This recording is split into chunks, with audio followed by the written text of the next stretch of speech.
पधारेंगे।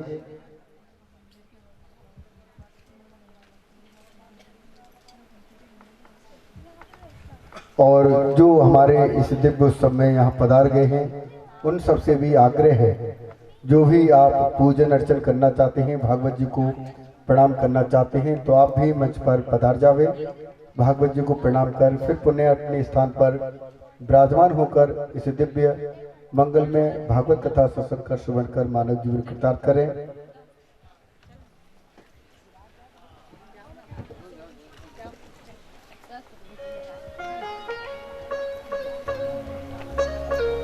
जो माता बहनें भाई बंधु पूजन की सामग्री लेके आ रहे हैं, कृपया वो अपने पास रखें या मेन गेट पर जो दान पात्र लगा है वहाँ अपनी सामग्री अर्पण करें। कथा चले उतने समय तक पूजन की सामग्री मंच पे न लावें, ऐसी सभी से विनती है। आइए हम सभी दिव्य उत्सव की ओर चल रहे हैं।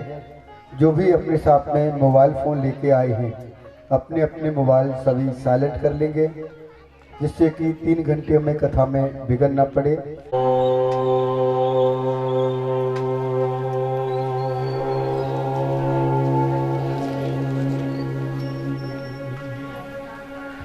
श्री गणेशाय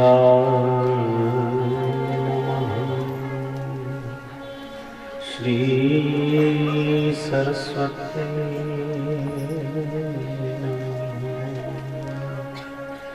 वेद पुरुषाय नमः। श्री गुरुचरण कमलेभ्यो नमः। सच्चिदानंद भगवान की जय। श्रीमद्भागवत महापुराण की जय।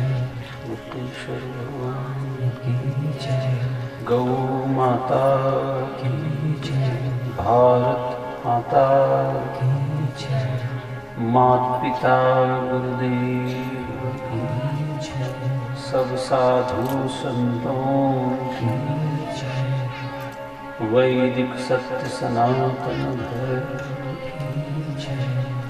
भक्त और भगवान की जय। नारायणं नमस्कृत्य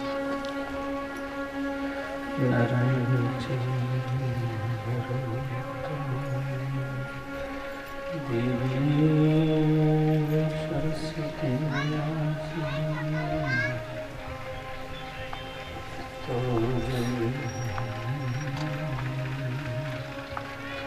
कृष्णं नारायणं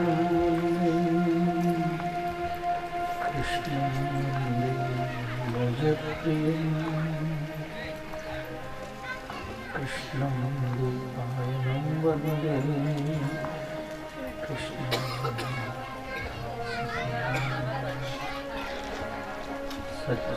सच्चिदानन्दरूपां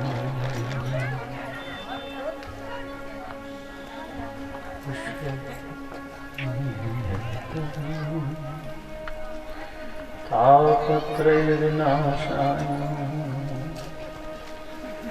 श्रीकृष्ण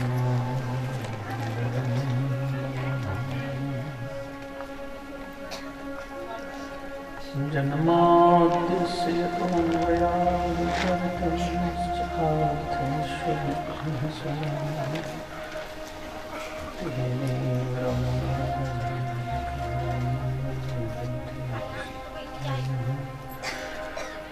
तेजो यथा यत्र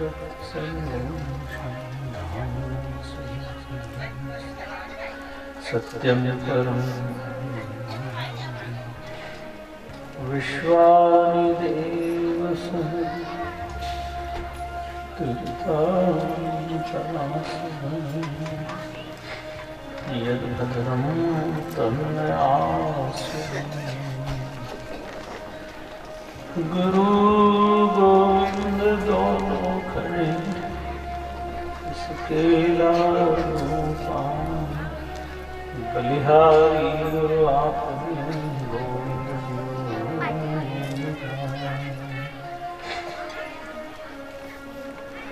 बार बार नाते मिले, 184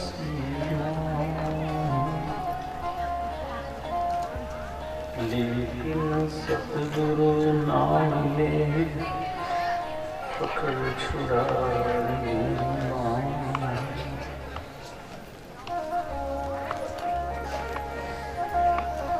मात पिता मिल जाएंगे, 184 सतगुरु सेवा बंदगी, फिर मिलन की नाम, राम नाम की लूट है,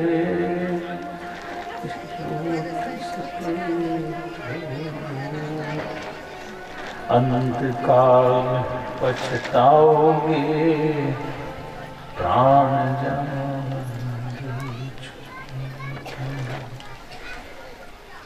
मैं अपराधी जन्म का, नक्शिक भरा विकार, तुम दाता दुख भंजन, मेरी करो संभाल। राम रटत गरीब भलो, टूटी की छाँव, सुंदर महल किस काम का, जहाँ भक्ति नहीं भगवान। सहना भवतु सहनौ भुनक्तु, सहवीर्यं करवावहै, तेजस्विनावधीतमस्तु मा विद्विषावहै। ओम शांति शांति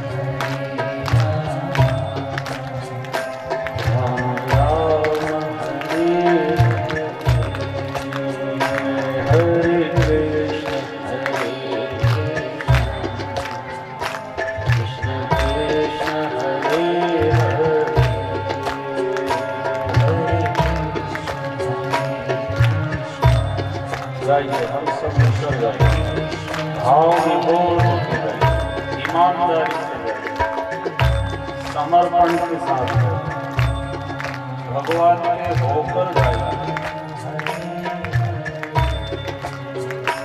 हरे राम राम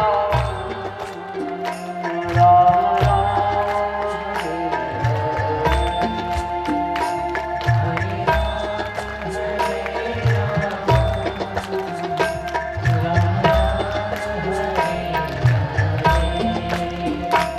Hare Krishna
भगवान की जय, सद्गुरुनाथ महाराज की जय। ओम शांति भवन, सर्वत्र शांति हो। अनंत कोटि ब्रह्मांड के स्वामी सच्चिदानंद स्वरूप, सर्वशक्तिमान, सर्वेश्वर, सर्वव्यापक, सर्व अंतर्यामी, सर्वरक्षक, सर्वज्ञ, सृष्टि रचयिता, सब सुखों के दाता, जगतपति पावन, परम दयालु, परम कृपालु, दया सिंधु, करुणा सिंधु, दीन बंधु, शरणागत वत्सल, भक्त वत्सल, चराचर में व्याप्त, घट घटवासी, पूर्ण ब्रह्म परम पिता परमेश्वर सर्वेश्वर को हम सब मिलकर हाथ जोड़कर सिर नवाकर प्रणाम कर सभी साधु संत महात्मा ऋषि मुनि विद्वान तपस्वी साधक ब्राह्मणों को वंदन करते हुए बहुत भावन भोले बाबा गुप्तेश्वर भगवान की कृपा, गौ माता की कृपा और चारवा नगर में खेड़ापति श्री हनुमान जी महाराज जी की कृपा से समस्त ग्रामवासियों के सहयोग से आयोजित दिव्य भागवत सत्संग के पंचम दिवस की कथा सुनने पधारे हुए कथा मंडप में विराजमान आप सभी आसपास गांव शहर से पधारे भगवान जी के प्रिय अत्यंत परम सौभाग्यशाली हरि भक्तों के चरणों में दास वंदन करता। आज हमारे बीच अग्रवाल जी पधारे।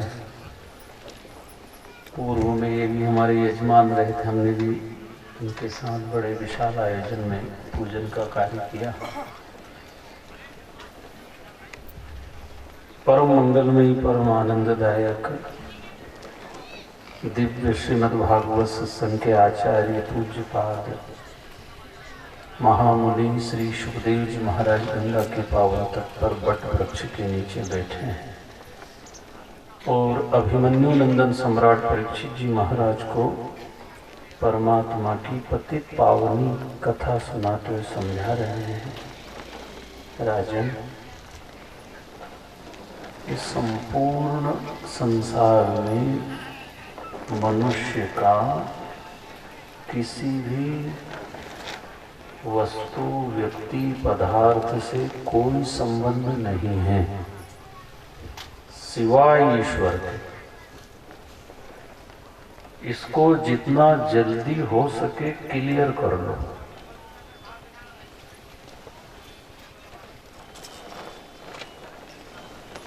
हम भगवान जी के थे, भगवान जी के हैं और भगवान जी के ही रहेंगे। और ये समझ मनुष्य शरीर में ही आ सकती है। और इसमें अगर अभी तक ये क्लियर नहीं हुआ तो पशु में और मनुष्य में कोई फर्क नहीं। कान खोल के सुनना है। ये बात समझ में आ जावे भगवान हमारा है। परीक्षित जी को सुखदेव मुनि जी ने प्यार से समझाया, तुम जो कुछ छोड़ के आए हो वो तुम्हारा था ही नहीं। त्याग की बात आती, त्याग किसका त्याग? तुम्हारा है क्या जो तुम छोड़ोगे? बात तो यहां से शुरू हो, पर समझ में आए जब अपना शरीर ही अपना नहीं है और दूसरी जड़ वस्तुओं को मानने में जिंदगी खपा दी। मेरा खेत, मेरा बेटा, मेरा मकान, मेरा धंधा, मेरा करते ही मर गए। परीक्षित जी को मरने से पहले यही बताया,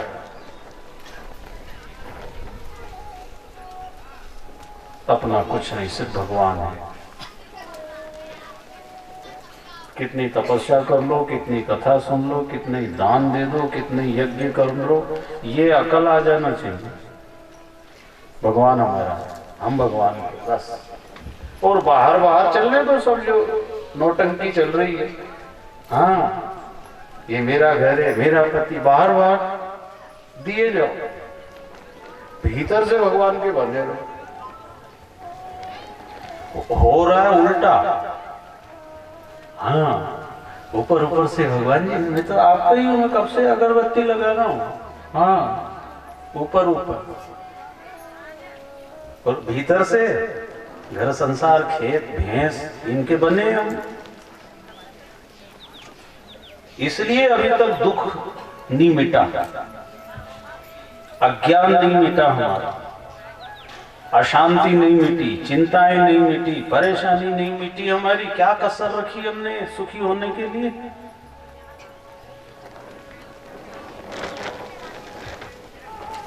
जिससे सारे सुख मिलते हैं वो तो साइड में देखेंगे। आपदा विपदा मुसीबत पड़ेगी जब याद करेंगे, बाकी तो ये सब है मेरे पास।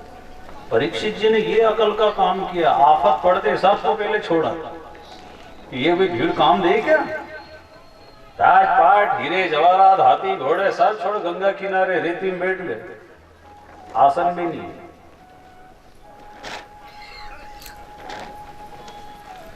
भाई बहनों, कहना ये चाह रहा है दास आप सबसे, एक सेवक बन के, नौकर बन के, कोई गुरु बन के तुम्हें आज तक बोला नहीं और ना बोलने का अधिकार है अपने को। गुरुजनों से सुन के आया, वो आपको सुना रहा हूं।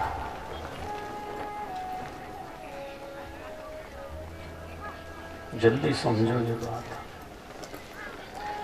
आज ही समझ में आ जाए, आनंद आ जाएगा, आप सुखी हो जाओगे। सुखी तो होना चाहते हैं, जिससे सारे सुख मिलते हैं वो साइड में पड़ा है। बात ये कहना चाह रहे हैं, हमें बेटा नहीं है, धन नहीं है, मकान नहीं है, इनके दुख हमको है, लेकिन भगवान के प्रति मेरा समर्पण भाव नहीं है। ये हमको अभी तक समझ में नहीं आया। परीक्षित जी को सुखदेव मुनि जी ने कहा, तुमने बहुत अच्छा किया है, वो तुम्हारा था ही नहीं। तन मन तेरा, धन भी तेरा, और तेरा ही ये प्राण, और सब कुछ तेरा, तू है मेरा, ये है आत्मज्ञान। तन मन धन और जीवन सब कुछ है तेरा, और तेरा तुझका अर्पण क्या लागे मेरा। खाली कह नहीं है, रटा रटाया है, ऊपर ऊपर से दिए जाओ। तो भगवान भी सब समझे ये कहां से बोल रहा है बेईमान। हाँ, छोटे बच्चे ही बोल देते हैं, तो सबको रटा गया। अंदर से उसके हो जाओ, बाहर से संसार के बने रहो। संसार वाले का तुम्हारे भीतर घुस के देख रहे कि ये कैसा कर रहा है।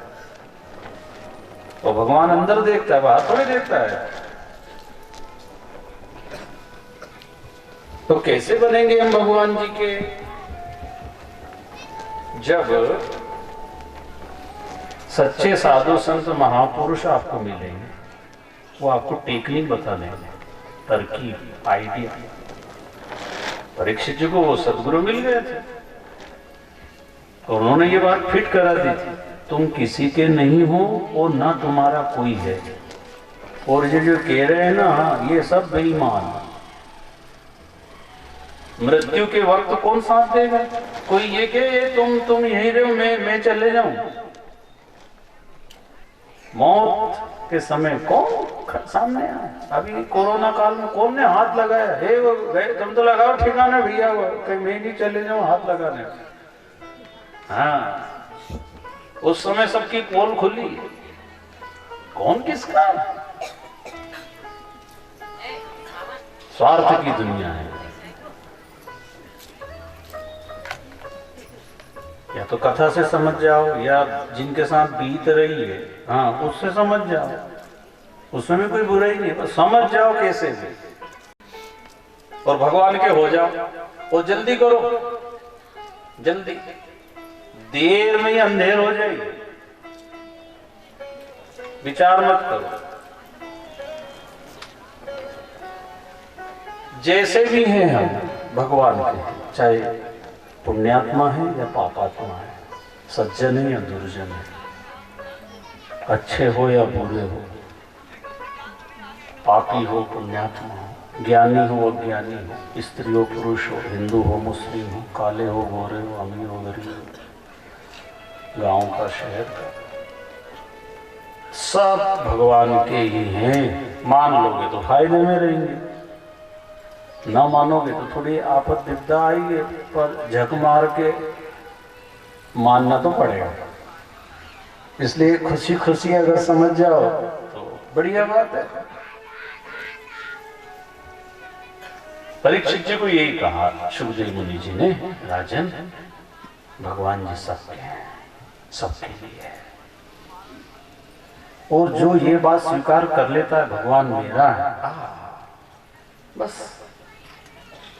भगवान की तरफ से फिर सुविधाएं शुरू हो जाती हैं। क्या सुविधाएं देंगे? ज्ञान देंगे, शांति देंगे, धैर्य देंगे, आपके अंदर दया परोपकार की भावना, ये भगवान जी की तरफ से मिलना शुरू हो जाएगा। आप खुश रहना सीख जाओ, कैसी भी परिस्थिति है, कैसा भी, भगवान तरफ से सुविधाएं आपको मिलती है भाई। और जब भगवान सुविधा देता है ना तो दुविधा खत्म होती है। और हमको जितनी भी सुविधा मिली है अभी भी दुविधा में, हाँ कहीं ना कहीं हम दुखी होते हैं। सारी सुख सुविधा के बाद भी दुविधा का अनुभव करते हैं कभी कभी। और जब भगवान के भरोसे हो जाता है तो कहा ना, जाके राम धनी वाको काहे की कमी, जाके राम धनी बोलो काहे की कमी, जाके राम धनी वाको काहे की कमी, जाके राम धनी वो समझ के बोलो काहे की कमी, जाके राम तो काहे की कमी, जाके राम धनी तो काहे की कमी, जाके राम धनी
सबका धनी भगवान। पति को भी धनी बोलते, वो जगत पति, सबका धनी है। इसलिए राम नाम धन से धनी प्रसन्न होता है। धनी को खुश रखो,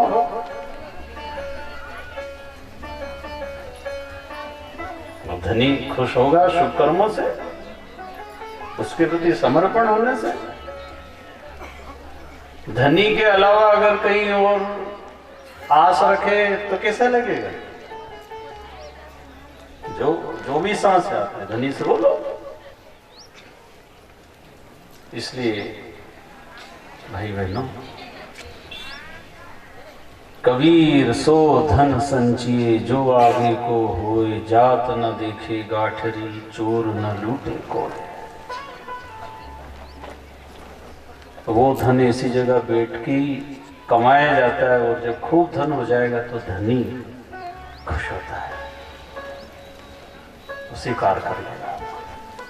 यहाँ कितना करोड़ों की संपदा है कई लोगों के पास, ये धन संपत्ति से वो खुश थोड़ी होता। रावण के पास तो सोने की लंका थी, पूरा नगर ही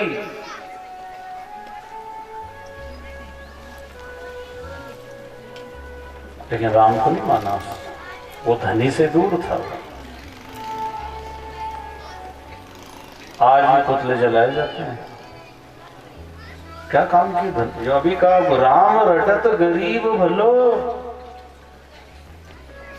भजन भक्ति करता है कैसा भी है, वो गरीब है, लंगड़ा है, लूला है, काला है, किसी भी जाति का है, गांव का, शहर का, वो बहुत अच्छा लगता है।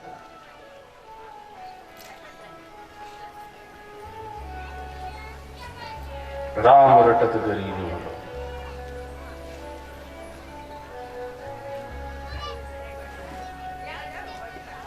इसलिए भगवान हमारा है, हम भगवान के हैं। इसको जिस तरह से भी क्लियर कर सको, भजन से, पाठ से, कथा से, व्रत उपवास से, परिक्रमा से, यज्ञ से, जहां से भी समझना ये भगवान हमारा हो, भगवान के। कल आप हम सबने श्री कृष्ण जन्मोत्सव मनाया। कंस को आकाशवाणी ने कहा तेरी मौत निश्चित है। आकाशवाणी पे भरोसा किया उसने कि मेरी मौत निश्चित है। उसको ये अकल नहीं आई कि जब आकाशवाणी ने कहा है मौत निश्चित है, अब मैं इन बच्चों को मार मार करके कोई बच जाऊंगा क्या? मैं मरना तो पक्का है, ना हो गई घोषणा। अब तो नहीं मरू नहीं, मैं इन सबको ही मार दूंगा।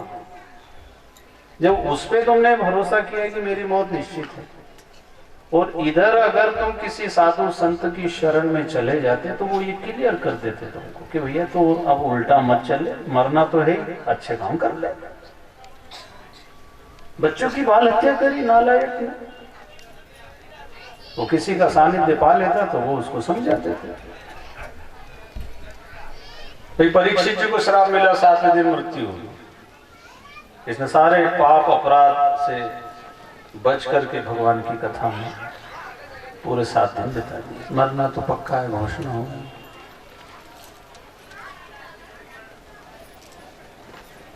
आप हम सबको भी विचार करना है। आप हमको भी एक दिन तो है ना, नहीं तो कंपलसरी है, मानो या ना मानो, उससे तुम्हारे मानने नहीं मानने पे फर्क पड़े। तो अच्छा जितना हो सके वो करते रहो, तो गलत से बच जाओ। तो वहां मथुरा में तो गमगीन माहौल है, दुखी है कंस महाराज, और गोकुल गांव में आनंद उत्सव मन रहा है, खुशी हो रही। असली धन प्राप्त हो उसके पहले गोकुल में आनंद उत्सव नहीं मनता। भगवान की प्राप्ति के बाद ही सच्चा आनंद मिलेगा। अभी जो आप हम सब आनंद ले रहे हैं ना, जिस तरह वो आनंद है नहीं, वो आनंद तो भगवान से मिलता है। इस दुनिया में जो भी हम जिस तरह से भी अनुभव कर रहे हैं ये सदा रहने वाला नहीं। ये सुख है और सुख के साथ दुख लगा हुआ है।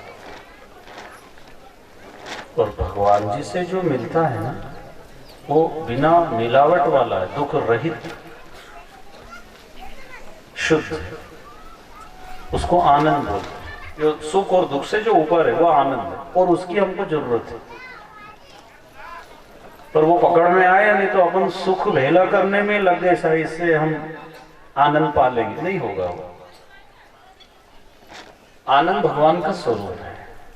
आपको कथा सुनते हुए, दर्शन करते हुए, परोपकार करते हुए, सदाचार पूर्वक जीवन जीते हुए, मेहनत की कमाई करते हुए आनंद अगर अनुभव आ रहा है, अच्छा लग रहा है, उसमें खुश हो, तो वो भगवान के मिलने की संभावना है। और इन कामों में आपको आनंद नहीं आता है, कथा सुनना, सेवा करना, व्रत करना, दान, परोपकार, सेवा, ईमानदारी से जीना आपको नहीं जम रहा है, हाँ तो भगवान से आप दूर हैं। आप किसी कड़ाके की ठंड में, सर्दी में आप सब घर से निकल के आ गए तो लगता है कि उस संसार के सुखों को आपने तुच्छ समझ के छोड़ा है भले 2-3 घंटे के लिए, पर ये भी कोई कम हिम्मत नहीं है। हाँ, इतना भी करके आके बैठ जाना ये साधारण बात नहीं है, इसमें बहुत ताकत चाहिए।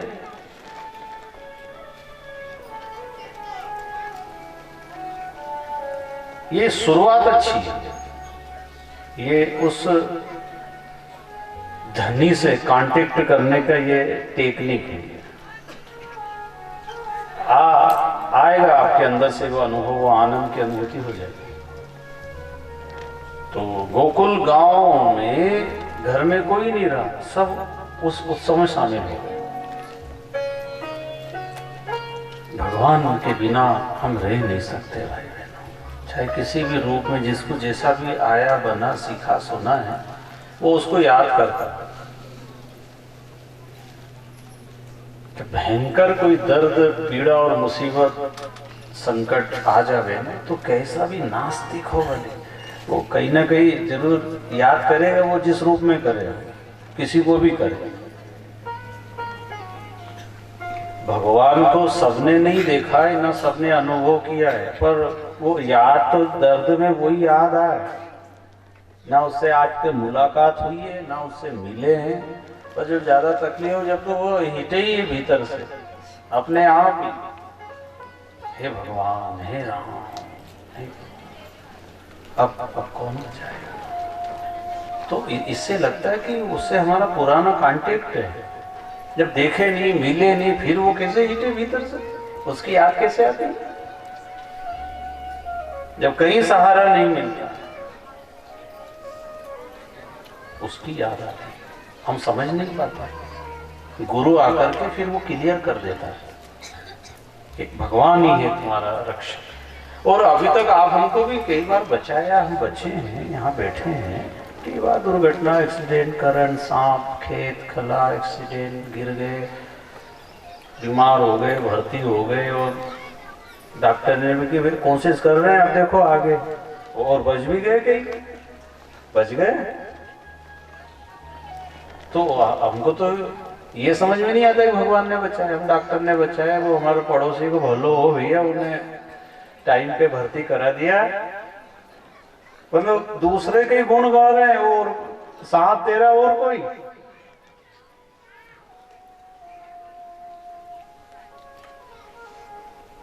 तो सुखदेव मुनि जी कह रहे हैं गोकुल में तो आनंद है, कंस रो रहा है, सारी सत्ता है, संपत्ति है, सेना है, धन, हाथी घोड़े सब भरा है, सुखी नहीं है।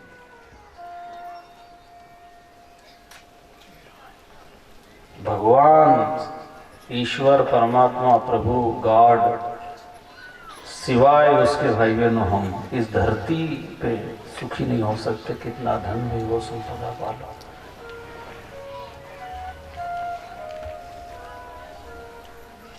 गरीब कहे धनवान सुखी, धनवान कहे सुख राजा को भारी, ये क्या हमको ऐसा लगता है, अपने पास साइकिल है ना, तो मोटरसाइकिल वाला ज्यादा सुखी दिखे है, तो उससे पूछना जब वो पेट्रोल भरा है जब।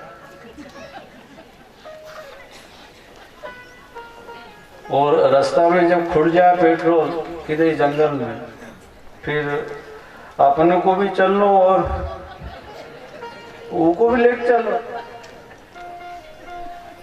तो वो दिखता है, वो उसको कहाँ क्या आफत है, वो 4 चक्का वाला को और ज्यादा है। हाँ, कहाँ खड़ा हो जाए सफेद कपड़ा पहन लाओ, कागज कौन के नाम क्या है, ड्राइवर कहाँ से आया क्या, ये नहीं वो लाओ भरो भाई चला। बस ऐसा लगता है गरीब को धनवान सुखी होगा, धनवान को क्या लगता है जो थोड़ा सा ऊंचा पद पे है ना वो सुखी है, और वो ऊपर वाले को समझ रहा है कि यार वो मजे में है यार, उसको कितनी माला और कितना ऐसा हाथ जोड़ खड़े रहते हैं, अपने तो गांव के ही राम राम नहीं कर रहे हैं, काय की जिंदगी। फिर वो आगे जुगाड़ लगाता है और आगे पद बढ़ता जाता है, राजा तक पहुंच जाता है, फिर राजा भी और आगे की सोचता है, फिर उस स्वर्ग के राजा इंद्र पद। कुल मिला के भाई गरीब कहे धनवान सुखी, धनवान कहे सुख राजा को भाई, राजा कहे महाराजा सुखी, महाराजा कहे सुख इंद्र को भारी, इंद्र कहे चतुरानन को सुख, ब्रह्मा कहे सुख विष्णु को भारी, तब तुलसीदास विचार कहे हरि भक्ति बिना सब जीव दुखारी। नीचे से लेके ऊपर तक की खबर दे दी उन्होंने, जो भक्ति भजन करेगा वो सुखी हो जाएगा, भले वो जंगल में रहे, महल में रहे, जेल में रहे, दुनिया में जहां रहे, जो भजन करता है भक्ति भगवान से जुड़ा है वो सुखी। भगवान से जुड़ने का मतलब हम ये भी क्लियर नहीं होता कि मंदिर में नहीं बैठे रहना है, कथा में ही नहीं बैठे रहना है। जो धर्म से, सत्य से, सेवा से, पवित्रता से, शुद्ध कमाई से जुड़ा है, शुद्ध शाकाहारी भोजन करता है, चोरी नहीं करता है, वो भगवान से जुड़ा हुआ ही है। समझ में आ रही बात? जो गलत नहीं कर रहा है, शास्त्र विरुद्ध आचरण नहीं कर रहा है, वो कहीं ना कहीं भगवान के कांटेक्ट में तभी बचा है, वो तभी बचा हुआ है, वो जुड़ा हुआ है भगवान से, वही बचा रहे उसमें। कितने ने शुरू कर दी पीना देखते देखते ही, और अगर हम बचे हुए हैं तो कोई बचा रहा है हमको, नहीं तो हम भी कोई कम थोड़ी पड़ते।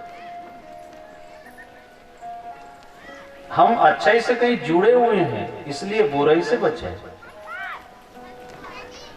हमने साल, स्वेटर, मफलर, जर्किन और जितना भी सामान पहन रखा है उसके कारण ठंड से बचे हैं, नहीं तो वो तो घुस जाती है।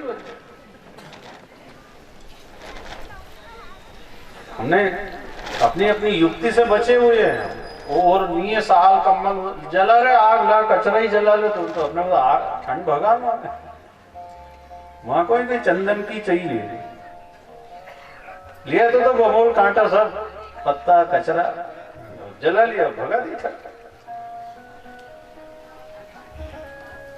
अच्छाइयों को जितना अपना सको अपना जल्दी करो, अपने घर, बच्चे, परिवार, पड़ोस, पति, पत्नी, भाई, गली, मोहल्ला।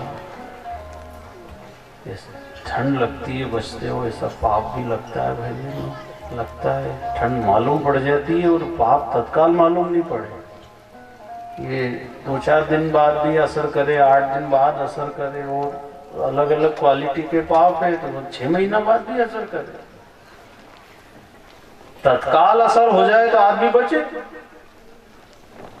अज्ञानी इसलिए पाप कर रहा है, जैसे कंस ने बच्चे को मारा, एक को मारा, तत्काल ही अगर वो लकवा हो जाए, वहीं टूट जाए तो डरे।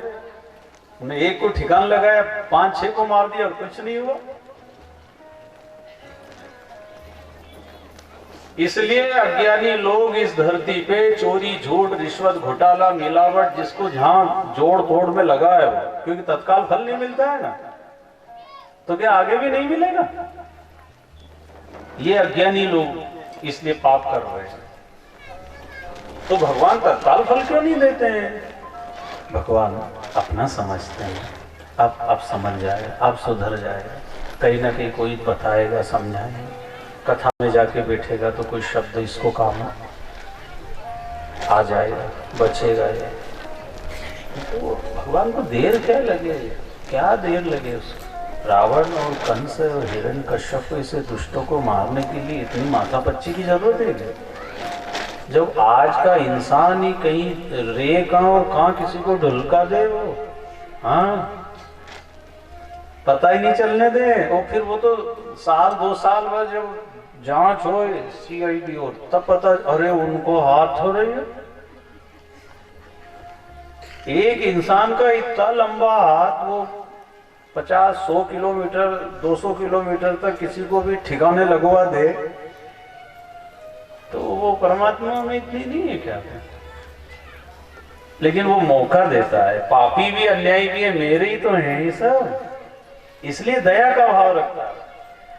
और ऐसे आयोजनों में कहीं ना कहीं कोई शब्द चोट कर जाता है तो हो गया जो हो गया, अब नहीं करना, अब समझ जाओ, अब समझ लो।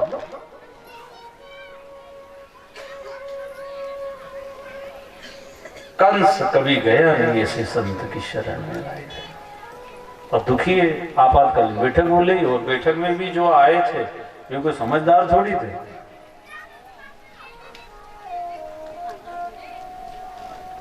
हम जिस विचारधारा के होते हैं ना, हम ऐसे लोगों को ही पसंद करते हैं। जैसे ज्यादा कोई नौटंकीबाज है, शोबाजी, दिखावा, प्रदर्शन, चकाचौंध पसंद है। हमको गुरु भी वही क्वालिटी का जमता है। हाँ, कोई सीधी सीधी सच्ची सच्ची भी कहे ना तो कोई कोई को कम जमे। हमको चटपटी कथा चाहिए, चुटकुला हो, थोड़ा हंसी मजाक मनोरंजन हो जाए, वाह आनंद आएगा। और जो गहरी बात बताई जाए, आत्म कल्याण की बात बताई जाए, वो किसी को जमती, किसी को नहीं। जो जैसा होता है वो वैसे का संग पसंद करता है।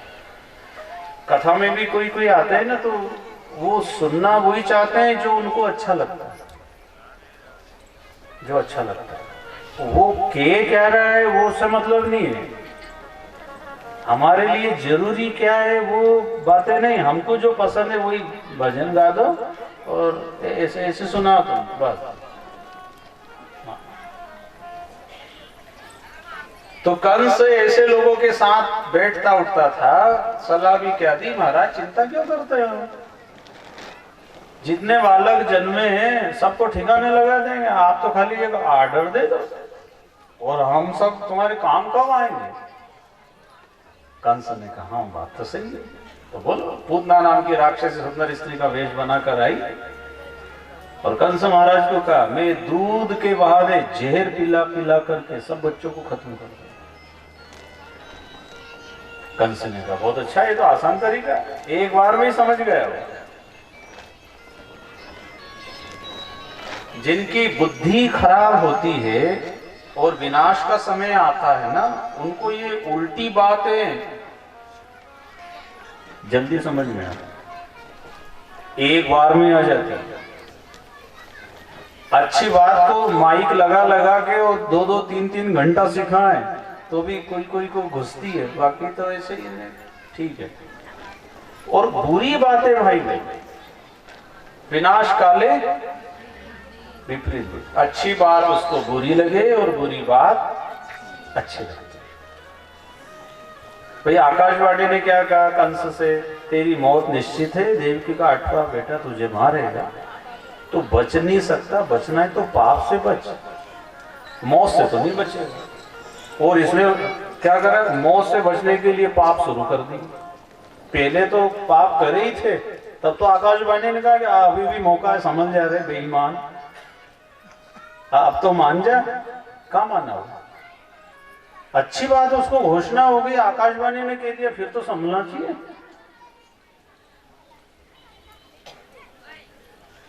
कथा हो रही है, ये कथा भी क्या, एक संतों की वाणी आकाशवाणी की तरह। अब इतने आप हम सब बैठे, मानो तो ठीक, ना मानो तो आपकी मर्जी है, करो जो कर रहे।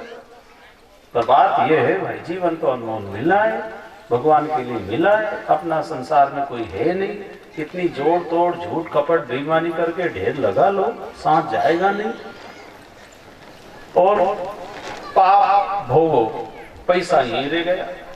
कहीं झूठ कपट करके 10-20 हजार 10-20 लाख अगर पहला कर भी ले कर लो, पता नहीं वो कहां से निकल जाएगा।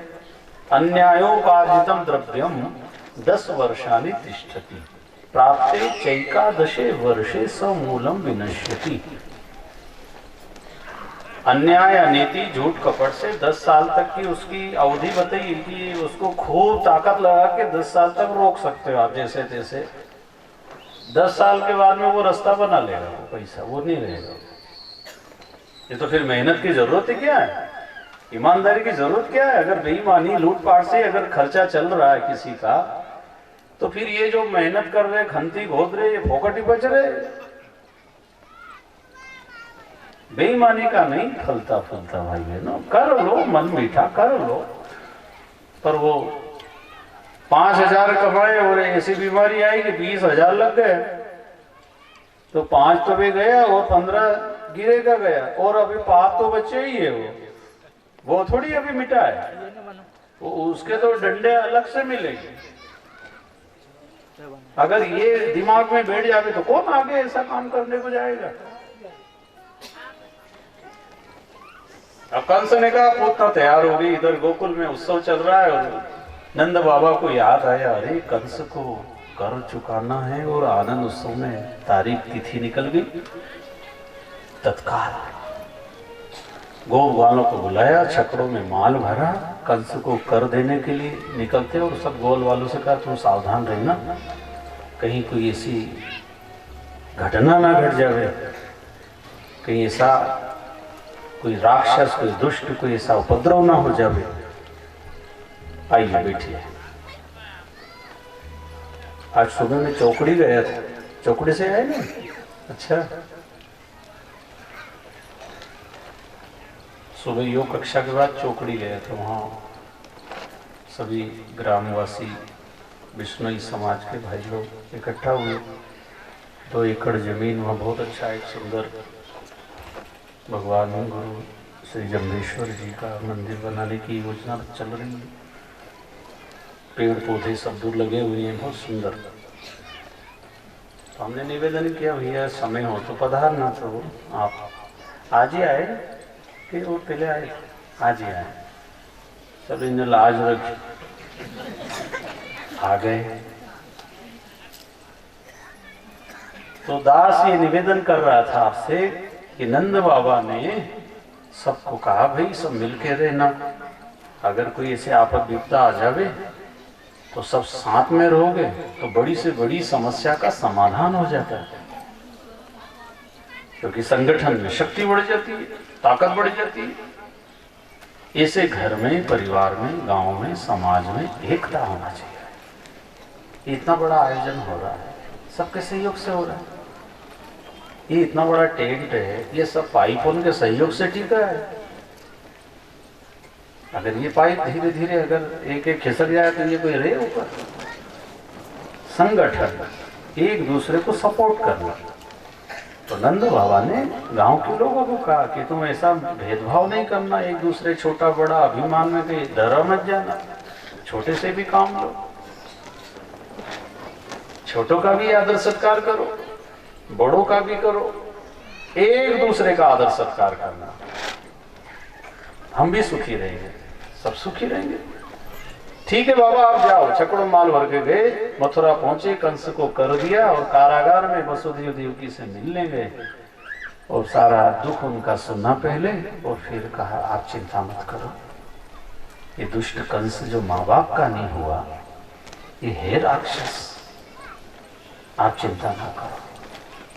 हमारे यहाँ भी भगवान की दया से बालक हुआ है, उसको आप अपना ही समझ करके धैर्य रखो। माना कि दुख बहुत बड़ा है, लेकिन अब उसका कोई उपाय भी नहीं, धैर्य रखो। तो वसुदेव देवकी कहने लगे कंस ने ऐसी योजना बनाई है कहीं कोई गांव में घटना ना घट जाए, जैसे आतंकवादियों को दुष्टों को भेज रखा इसने जगह जगह।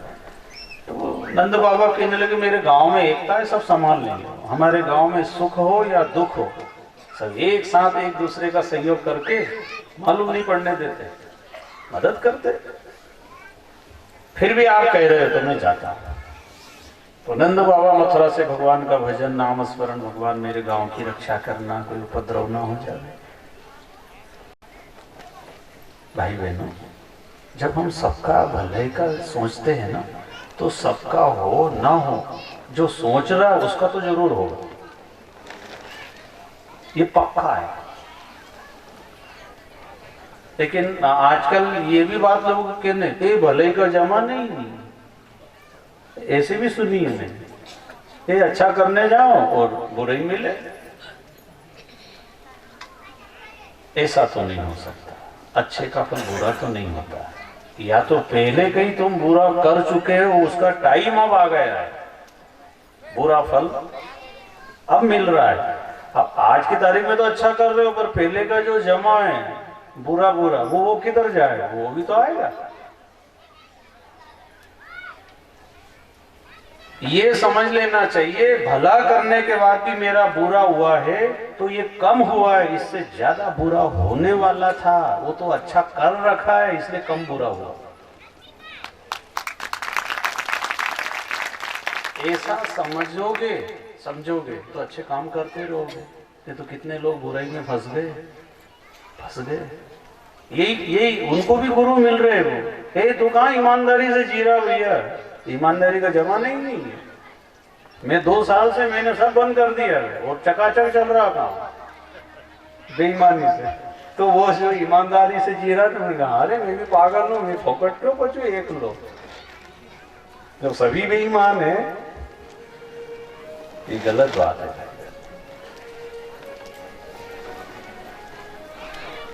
एक भी अगर ईमानदार है, जैसे घर में ही मान लो, परिवार में ही मान लो, आप अच्छा हो, सबका भला चाहते हो, फिर भी आपके साथ कोई ऐसा कर रहा है, करने दो उसको, इसका फल ईश्वर देगा आपको बुराइयों से बचाएगा, पाप से बचाएगा। और फिर ये कर रहे हैं तो इसी में आपका भला ही है, ये समझ। भगवान कभी अहित नहीं करते, जिसमें हमारा कल्याण है भगवान वही करेंगे। अगर आप उसको मानते हो, धर्म पे चल रहे हो, सत्संगी हो, भजनानंदी हो, ईश्वर पे भरोसा है, अपने कर्मों पे भरोसा है, और फिर भी कुछ गलत तो हो रहा है, हाँ, तो ये समझ लो ज्यादा होने से भगवान ने बचाया, नहीं तो इससे ज्यादा बुरा हो सकता था। तो नंद बाबा ने ऐसी बातें की और नाम जपते चले। पूतना गोकुल गांव में पहुंचे तो घर में कोई था नहीं, सब नंद भवन के द्वार पे गोपियां ग्वाल वाल मंगल गीत गाए जा रहे, आचार्य विद्वजन स्वस्ति वाचन चल रहा, वेद मंत्र की ध्वनि हो रही है, गोपियां नए नए वस्त्र धारण करके वहां नृत्य हो रहा है, नाच रहे गा रहे। मथुरा में जन्मे कन्हई, बजत गोकुल में बधाई, मथुरा में जन्मे